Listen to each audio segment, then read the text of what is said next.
নিজের স্বাধীনতায় সাজানো শান্তির নীড়। নিজের মতো করে ছোট্ট এক চিলতে সংসার সাজানোর স্বপ্নটা বিয়ের পর হয়তো সব মেয়েদেরই থাকে, যেখানে থাকবে না কোনো অহেতুক খবরদারি, যেখানে নিজের ইচ্ছে মতো এক কোণে একটা ফুলদানি রাখা যাবে, বা পছন্দ মতো একটা পর্দা টাঙানো যাবে, কিংবা শখের একটা গাছ ঘরের কোণে রাখা। কেউ এসে বলবে না যে না, এখানে গাছ রাখা যাবে না, বা এটা কেন করলে।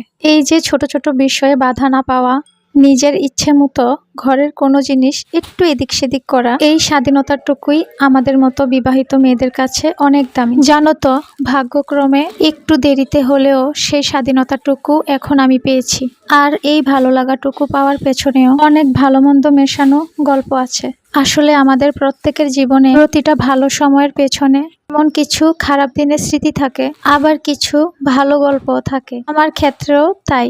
আমি এটা বলছি না যে আমার ঘরে খুব দামি দামি জিনিস আছে, সত্যি বলতে তেমন কিছুই নেই, কিন্তু যা আছে তাতেই আমার অনেক তৃপ্তি। আসলে দামি ফার্নিচার বা চাকচিক্য থাকলে যে মানুষ ভালো থাকে তা কিন্তু নয়। এখন আমি নিজের ইচ্ছে মতো আমার ছোট্ট ঘরটাকে মনের মতো করে গুছিয়ে রাখি। কেউ এসে বলে দেয় না যে এটা এখানে কেন বা ওটা ওখানে কেন। এই যে নিজের পছন্দের জিনিস দিয়ে ঘরটাকে পরিপাটি করে রাখা, এটাই আমার কাছে এখন অনেক বড় পাওয়া। অল্পতেই যে কত ভালো থাকা যায় তা এখন আমি বুঝতে পারি। আচ্ছা, একটা কথা বলো তো, তোমাদের কাছে সুখ মানে আসলে কি? দামি দামি ফার্নিচার নাকি নিজের মতো বাঁচার স্বাধীনতা? জানিও।